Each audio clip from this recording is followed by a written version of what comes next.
मैं हूँ वैदिक ऋषि। हमने इस भूमि का नाम भारत रखा राजा भरत के नाम पर, जो धर्म और साहस के प्रतीक थे। यही नाम आज तक जीवित है। मैं हूँ पुराणों का भूगोलविद। हमने भारत को जम्बू द्वीप कहा, जहाँ जम्बू वृक्षों से भरपूर भूमि थी।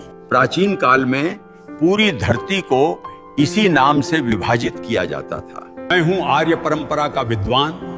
उत्तर से दक्षिण तक फैली इस भूमि को हमने आर्यावर्त कहा।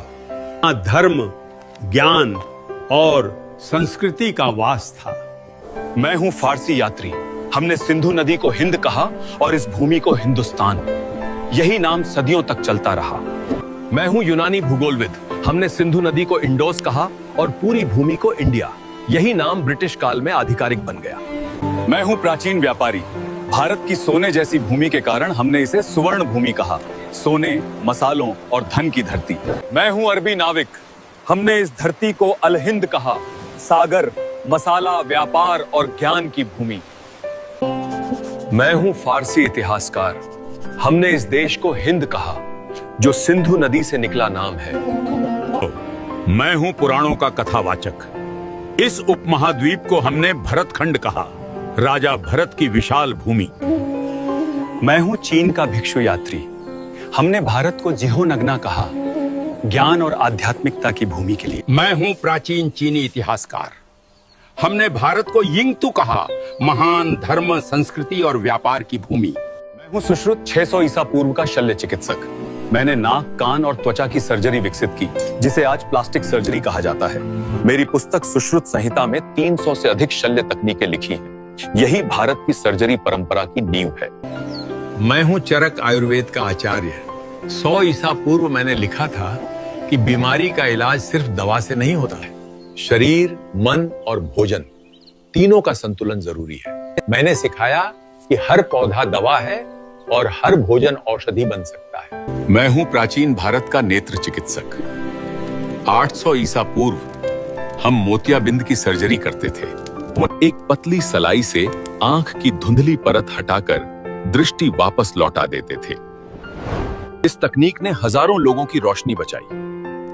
दुनिया में पहली कैटरैक्ट सर्जरी भारत की धरती पर हुई थी। मैं हूं कोणार्क का शिल्पकार। हमने सूर्य मंदिर को इस तरह बनाया कि हर पहिया एक सटीक घड़ी की तरह समय बताता है। आज भी सूरज की किरणें हर घंटे पर ठीक इसी कोण से गिरती हैं, बिना किसी आधुनिक गणना के। मैं हूं भारतीय वास्तुकार।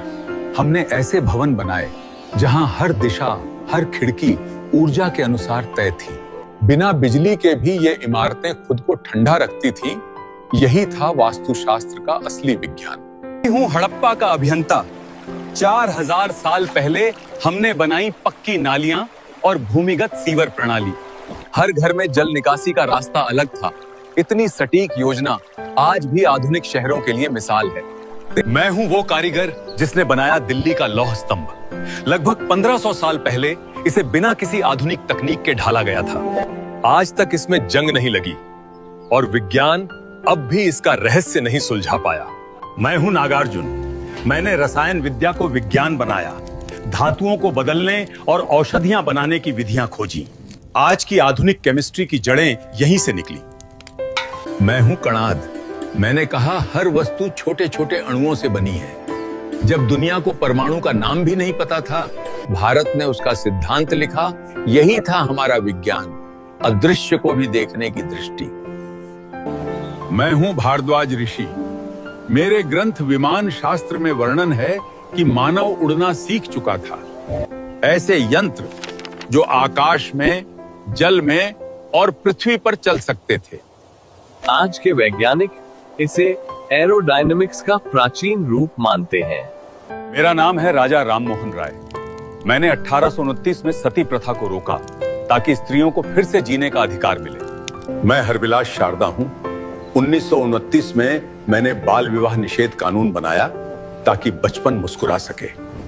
मैं सावित्रीबाई फुले हूँ। 1848 में मैंने लड़कियों के लिए पहला स्कूल खोला ताकि ज्ञान पर सबका अधिकार बने। मैं हूँ ईश्वर चंद्र विद्यासागर। मैंने 1856 में विधवा पुनर्विवाह कानून बनवाया ताकि हर स्त्री को सम्मान मिल सके। मैं हूँ मौर्य सम्राट अशोक। 3री शताब्दी ईसा पूर्व में मैंने सारनाथ पर एक धर्म चक्र की स्थापना की। मेरा धर्म चक्र जीवन, गति और धर्म का प्रतीक है। इसमें 24 तीलियां हैं साहब। हर तीली एक मूल्य दर्शाती है। इन 24 तीलियों में हैं सत्य, संयम, न्याय, करुणा और परिश्रम। ये बताती हैं कि जीवन में ठहराव नहीं, निरंतर आगे बढ़ना ही धर्म है। सदियों बाद यही चक्र भारत के झंडे में आया। 22 जुलाई 1947 को इसे राष्ट्र की गति और प्रगति का प्रतीक बनाया गया। आज यही चक्र भारत के तिरंगे में है, जिसे आप अशोक चक्र के नाम से जानते हैं। मेरा नाम आर्यभट्ट है। 5वीं शताब्दी में मैंने शून्य का विचार दिया। यही शून्य गणित और खगोल शास्त्र की नींव बना। मैं वही हूँ जिसने न्यूटन से 400 साल पहले बताया था, हर वस्तु पृथ्वी की ओर गिरती है। जरा मेरा नाम बताओ कमेंट में। मैं हूँ सुश्रुत। जब दुनिया शरीर को छूने से डरती थी, तब हमने सर्जरी करना सीख लिया था। मेरा नाम चरक है। मैंने चरक संहिता लिखी, जहां हर पौधे को दवा की तरह समझा गया। मैं हूं पाणिनि। मैंने संस्कृत व्याकरण को सूत्रों में बांधा। आज भी दुनिया की कई भाषाएं उसी संरचना पर बनी हैं।